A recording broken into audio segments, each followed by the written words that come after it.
Ugandan authorities continue to search for bodies after a boat with 120 people on board capsizes in Lake Victoria. Zimbabwe's drought-prone areas appeal for food aid and water supplies. And how some Ugandan women are fighting their way out of the slums. Africa 54 starts right now.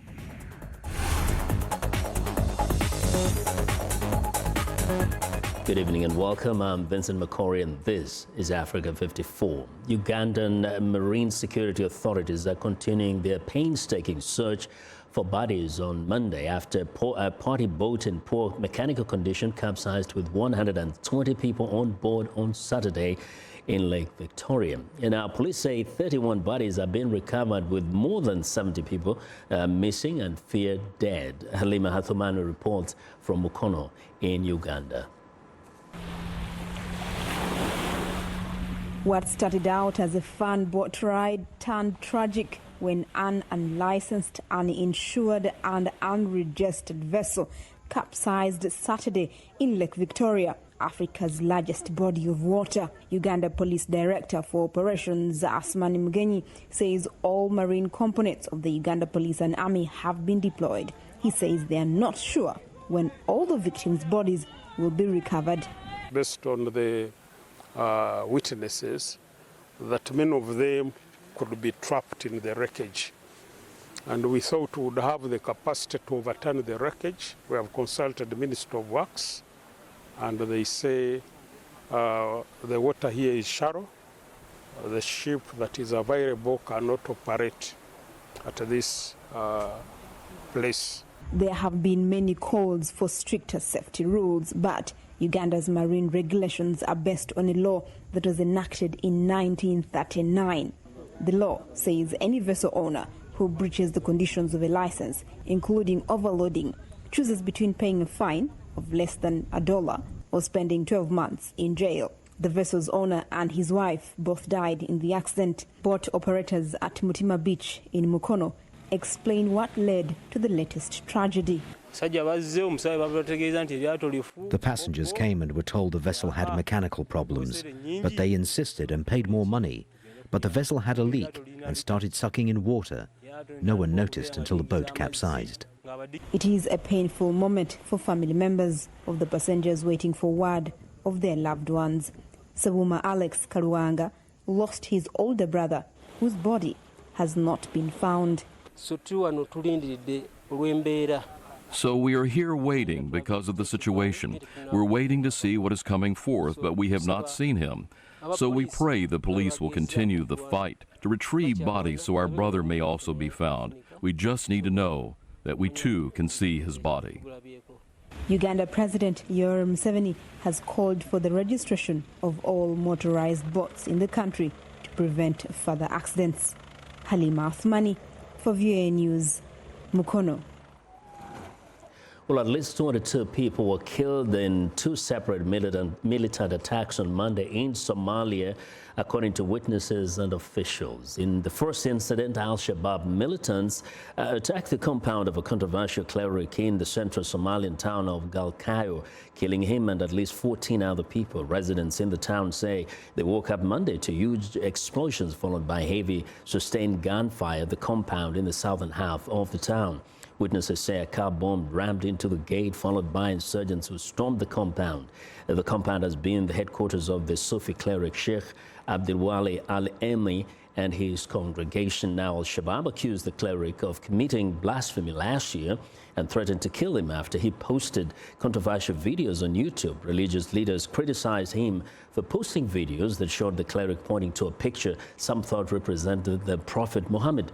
He was also condemned for using music in his worship services. The army had denied the blasphemy accusations against him and insisted music is not contrary to Islamic teachings, rather. Al-Shabaab claimed responsibility for killing that cleric. Security forces launched an attack on the militants, killing 2 of them. A third militant reportedly has not been comprehended. And a commander of the security forces told journalists that 4 militants were behind the attack, including the driver of the suicide bombing car. Police say 8 people were killed by a car bomb just after midday in Mogadishu. The commissioner of Wadajir district told VOA that security forces have taken the driver away for questioning. Well, Nigeria's president has finally broken his silence about the deaths of dozens of soldiers by Islamic militants a week ago in the northeastern state of Borno. President Muhammadu Buhari's office issued a statement on Saturday saying that he had expressed deep shock over the killing of military personnel. Buhari says immediate measures are being taken to ensure that the loopholes which led to the fatalities are blocked once and for all. The president also says he will meet with his military and intelligence chiefs in the coming days to plan their next steps. At least 40 soldiers were reported to have been killed on November the 18th at a military base in the village of Metele. Security sources, however, told Reuters around 100 Nigerian soldiers were killed in the attack that they say was carried out by the Islamist state in West Africa. The Nigerian army did not acknowledge the attack until Friday and has not provided information about casualties. Home is the most dangerous place for a woman. That's according to a United Nations study that found the number of women killed by a partner or relative is rising worldwide. The United Nations Office on Drugs and Crime says about 50,000 women were killed last year by a current or former partner or a family member, equating to 137 per day or 6 per hour. Despite recent high-profile campaigns such as the Me Too movement, in which women publicly called out sexual harassment, they are still far more likely than men to be murdered by their partner or family. The total number of such murders rose slightly between 2012 and 2017, and the proportion of female homicide victims killed by partners or family rose from less than half in 2012 to nearly 6 in 10 last year. That's according to the report. Many were murdered by abusive partners, while others were victims in so-called honor killings or disputes over dowries. The UN report called for more action to combat gender-based violence, including greater coordination between police, doctors, and social services. Well, a deal struck by Shell and Eni for one of Africa's most promising oil blocks has reduced Nigeria's expected revenue by an estimated $6 billion. New analysis from world-class oil experts revealed today. The revelations are published in a report from Global Witness called Take the Future. The projected lost revenue could fund at least 2 of Nigeria's combined annual federal health and education budgets. The oil giant's 2011 deal for Nigeria's oil license and terms that deprived Nigeria of billions of dollars of future revenue while bringing the company's huge additional profits. Now, the analysis of the contract terms estimated these changes could reduce the Nigerian government projected revenue from the oil field by $5.8 billion over the lifetime of that project. Shell and Eni are already facing bribery charges over the deal in a landmark trial in Milan. Now, Shell maintains there is no basis on which to convict Shell or any of its former employees. Well, Zimbabwe's drought-prone southwest is facing food insecurity as livestock, the main source of livelihood, and struggling to survive and traveling long distances in search of water. The United Nations World Food Programme says it needs about $75 million to ensure food security for Zimbabwe, but so far it has received only about 1/3 of that amount.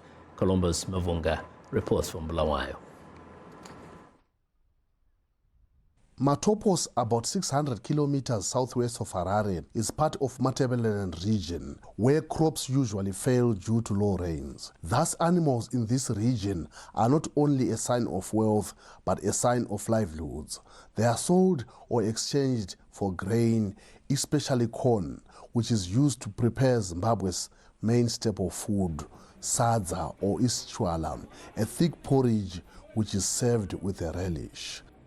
Animal herders go upstream with their animals in search of water as the Mabigwe reservoir has dried up. The donors keep saying they will come and fix the dam, but they are not coming. There is no one who can come to fix it. So when the water is finished here, we have to go further down there for the cattle to get something to drink. Some dig for water for their cattle along the stream, but as the dry season wears on, the shallow wells dry up, and it has not been rosy, says this 29-year-old man. This year's drought has been severe.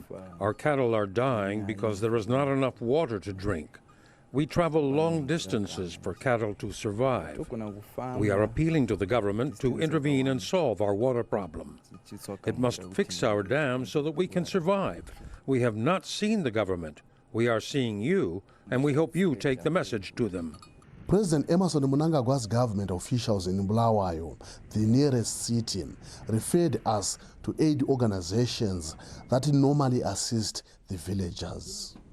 The World Food Programme says it needs about $75 million to ensure food stability during Zimbabwe's so-called lean season over the past 6 months.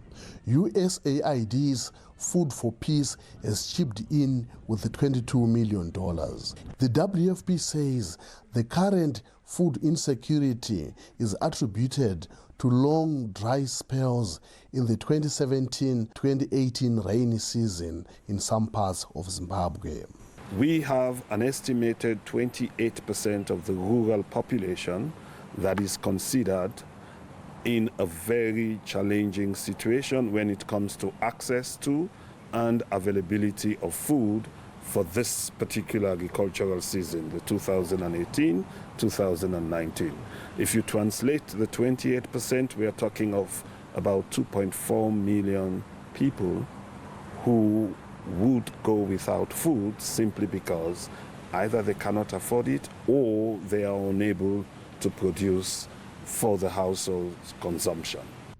During this lean season, which runs through May 2019, the WFP says it is working to address the most urgent food insecurity needs. Columbus Mavunga for VOA News, Bulawayo, Zimbabwe. Well, the operation of the restoration of family ties carried out by the International Committee of the Red Cross in the Democratic Republic of Congo is helping the reunion of separated families. In Kananga, capital city of the Kasai Central Province, staff members of the ICRC regularly hold meetings to exchange information from different regions and sort out the registered information cards of the separated families. Many juveniles who used to be separated from their families have benefited from the operation and returned to normal life gradually.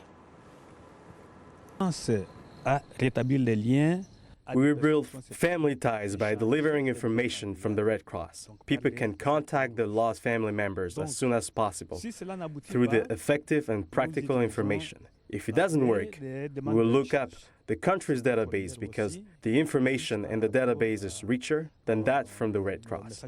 We can find much information there. For example, we can help people find the address of their family members.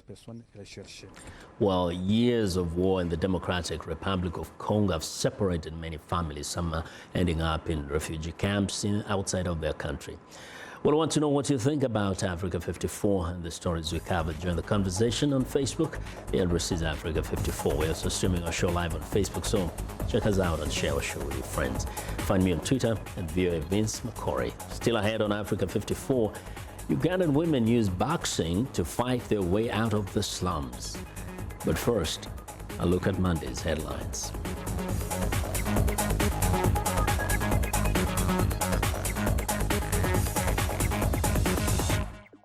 Al-Shabaab militants killed at least 15 people on Monday in a raid on the compound of a controversial cleric in the town of Galkayo.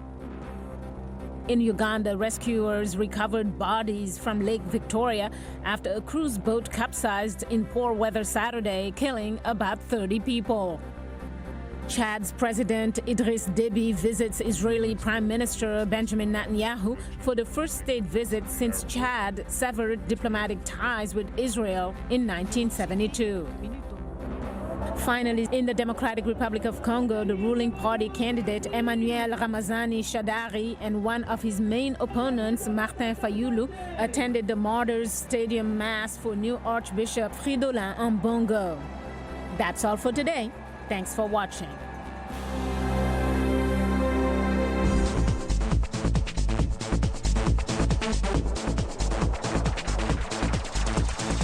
Well, French terror laws are contradicting basic principles of justice, according to Amnesty International. The group argues that legislation introduced to replace the state of emergency following recent terror attacks places undue restrictions on terror suspects before they have committed any crime with little judicial oversight. And Ridgewell reports. France this month marked the third anniversary of the Paris terror attacks that killed 130 people. In response, the government imposed a 2-year state of emergency, which was replaced in 2017 by a new anti-terror law known as SILT, strengthening internal security and the fight against terrorism. Amnesty International says the new law gives the state wide-ranging powers with little oversight. Control orders allow the government to effectively control an individual's movement completely outside of the criminal justice system. So without charge, without giving them the benefit of a trial. So they control an individual's movement by, for example, banning them from leaving a specific town, by requiring them to report to the police, by banning them from coming into contact with certain individuals. France has suffered several large-scale terror incidents in recent years, from the shootings at the offices of the magazine Charlie Hebdo to the November 2015 attacks and the 2016 Bastille Day truck attack in Nice, resulting in the deaths of 87 people. The government insists the nature and scale of the threat means exceptional measures are needed to monitor suspects and prevent possible attacks. Elsewhere in Europe, several countries are following suit. The Dutch Parliament passed a law which embeds many of the same powers we see in France in the Dutch context. We saw the German Federal Police expand their powers also. We have right now actually in the Swiss Federal Parliament a law going through the Parliament which would see potentially dangerous individuals, that's how they're defined, subject to quite severe restrictions as well. Amnesty says it recognises that states must enact laws to protect against terrorism, but argues they should still operate under existing fundamental principles of justice and human rights. Henry Ridgewell for VOA News, London. Mexican and U.S. authorities are pledging to prosecute those engaging in violence at the border after a peaceful march in protest of long asylum processing time Sunday ended with a group of migrants breaking off and trying to cross, and U.S. Border Patrol agents responding with tear gas. Meanwhile, a migrant woman was hurt on Saturday during her attempt to climb a U.S.-Mexico border fence with her 2 small children. A Border Patrol agent says the 26-year-old Guatemalan woman was impaled on pieces of steel reinforcing rods when she fell from the fence near the San Pedro port of entry Friday night. Her punctures were not life-threatening, and she was taken to a U.S. hospital. The Los Angeles Times reports her children, ages 3 and 5, were released to Border Patrol custody. The woman told authorities she was not part of the caravan that traveled from Central America to the Mexican border city of Tijuana. Officials say the steel reinforcing rods is part of the ongoing work to replace decades-old fencing and is not connected with the U.S. military's recent mission to strengthen the fence in response to the caravan. Washington is digesting the U.S. government's starkest ever warnings and most dire predictions to date on climate change. As VOA's Michael Bowman reports, the White House is issuing no calls for action in response to the National Climate Assessment, and President Donald Trump continues to mock the very concept of global warming. Massive storms unleashing record flooding and severe droughts sparking devastating wildfires. Federal agencies that collaborated on the National Climate Assessment predict more frequent and intense extreme weather and climate-related events with catastrophic consequences for people, their health and property, agriculture, and economic output.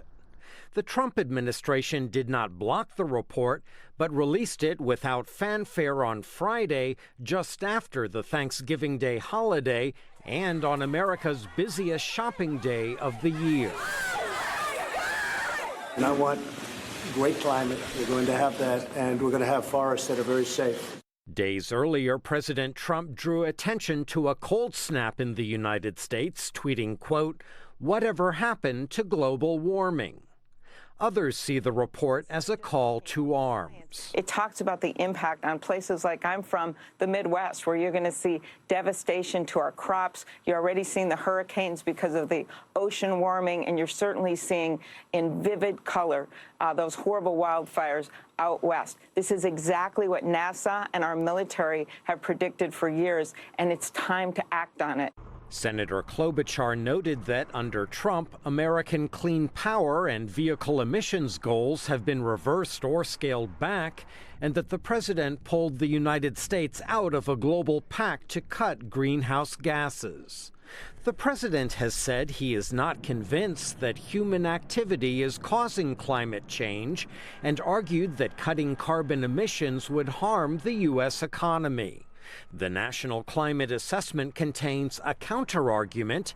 If unchecked, a warming planet could shrink U.S. economic output by 10% during this century. Michael Bowman, VOA News, Washington.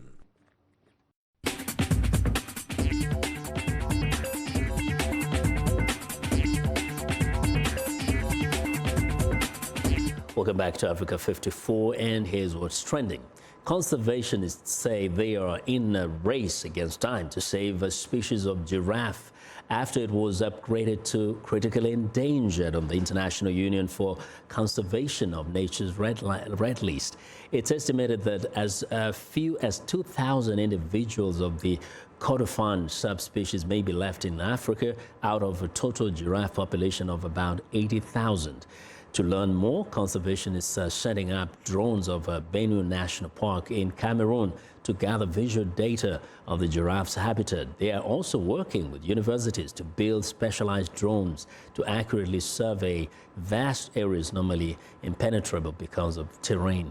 In Cameroon, the main threat to the Kordofan species has been competition for food, with herders bringing their cattle into the national park that eat the leaves that would normally feed the giraffes. Well, and finally, Uganda's slums can be a tough place to live, but these women see their own toughness as a way out. They battle the harsh conditions of the Katanga slum in Uganda's capital, Kampala, every day. But against the odds, they dream the glory of the ring, and the winning prize money will propel them to a better life. But the opportunities for female boxers are slim in Katanga. Often their fights are used as curtain raisers before the men take over the ring. The women who train here dream of boxing internationally, yet find themselves faced with few opportunities to show off their skills. The head coach, Innocent Kapalata, wants the Ugandan government to support these sportswomen in the same way he says they do their male counterparts, and that's what's trending today. Now, Green Book by filmmaker Peter Farrelly, it tells the story of an unlikely friendship between two men from very different backgrounds, a world-renowned African-American classical pianist and an Italian-American bouncer from New York City. Their friendship develops during a concert tour in the American South during the 1960s as they navigate their trip by consulting the Green Book, an annual guidebook written for African-American motorists, advising them where to safely sleep, eat, or travel at night during the Jim Crow era. VOA's Penelope Pulu reports on the dramatization of this. From the very beginning, no matter what happened to this movie, that there's going to be no movie this year with two better actors in it, two. And they were both at their top, you know, that's what's so impressive. Some have criticized Farrelly for not offering a darker and more extended reference to the Negro Motorist's Green Book. It was originally written for the New York area, but the filmmaker says the heart-rending levity in the film strikes a needed balance with the sinister backdrop of segregation. He says the real-life story and on-screen friendship is a testament to the human potential for universal understanding. Pick it up, Tony. Squirrels would have ate it anyway. Pick it up. Penelope Poulou, VOA News, Washington. Well, and that's our show for today. Be sure to watch Africa 54 on our website at voaafrica.com. For more news, tune in to VOA's evening radio show, Africa News Tonight, at 1800 UTC, and in the mornings to Daybreak Africa between 0300 and 0600 UTC, Monday through Friday. Thanks for watching from all of us in Washington. Have a good night.